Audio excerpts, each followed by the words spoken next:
अस्सलाम वालेकुम।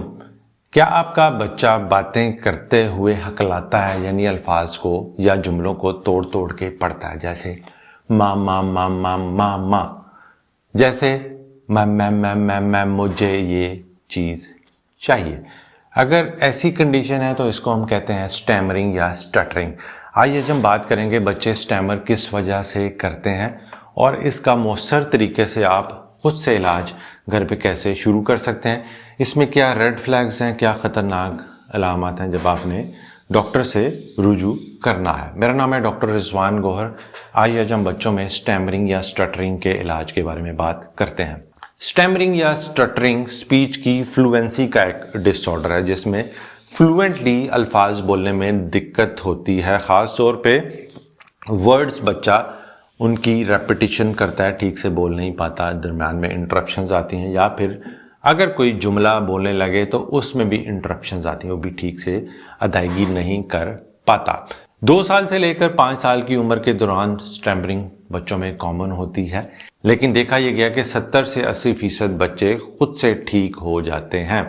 उसकी वजह यह है कि इस एज में बच्चों पर लैंग्वेज का बर्डन काफ़ी होता है। वो नए नए अल्फाज सीख रहे होते हैं एनवायरनमेंट से, जिसकी वजह से उन पर बर्डन ज़्यादा होता है और अक्सर ज़ुबान के, मुंह के, चीक्स के पट्टे जो कि बोलने में हेल्पफुल होते हैं वो उनका साथ नहीं देते, वो इतने मैच्योर नहीं होते, जिसकी वजह से अल्फाज की रवानी में मसला होता है। लेकिन ये बच्चे वक्त के साथ 70 से 80% बच्चे बेहतर हो जाते हैं और इसमें किसी किस्म की कोई परेशानी नहीं, क्योंकि बच्चे वक्त के साथ खुद ही ठीक हो जाते हैं।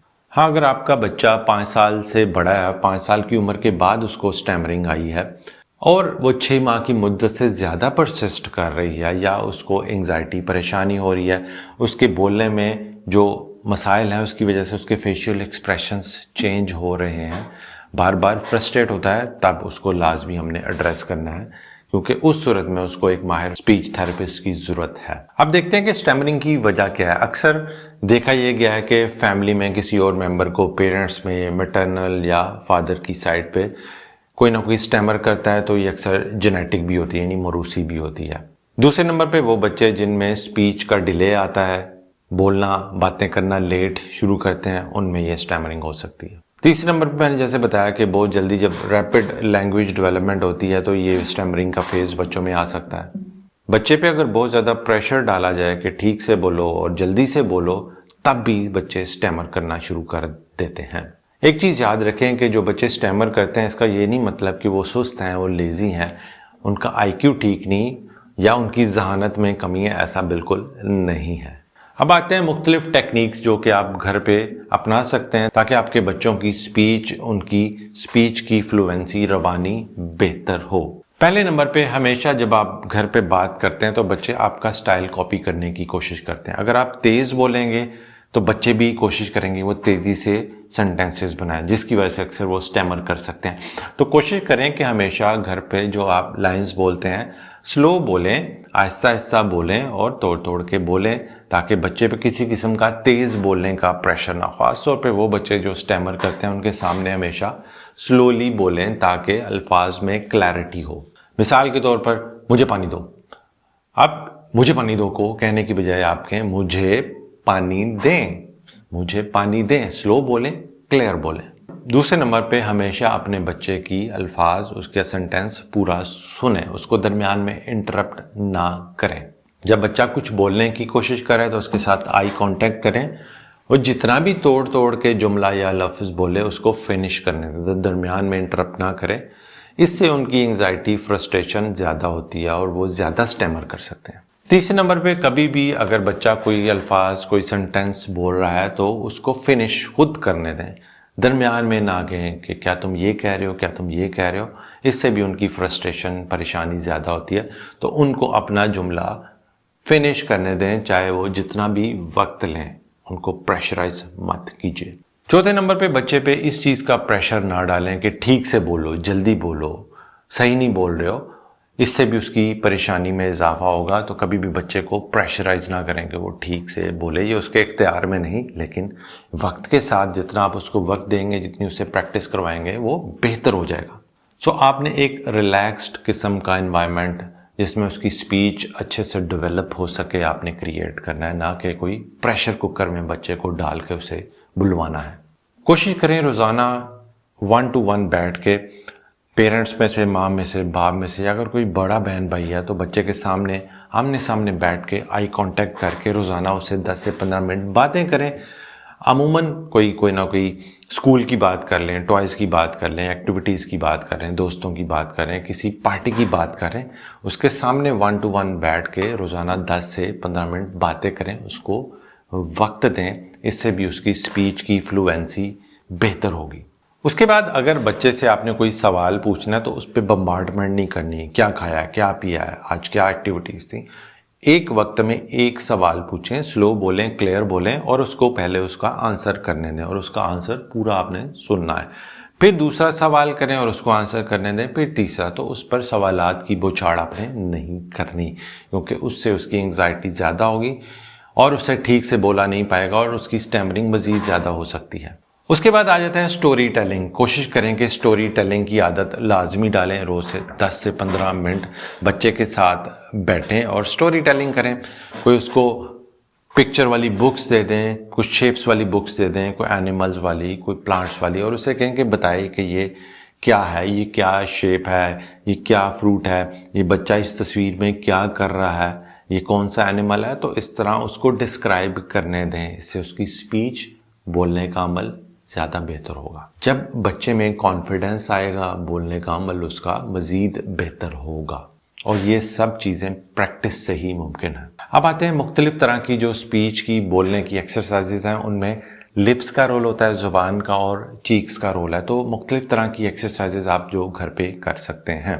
तो पहले नंबर पे जो लिप्स की एक्सरसाइज है उसमें किसेस को ब्लो करना, जैसे कि इस वीडियो में दिखाया गया है, किस ब्लो करना। उसके बाद कैंडल्स को जलाकर उनको ज़ोर से ब्लो करना, ये भी एक्सरसाइज है।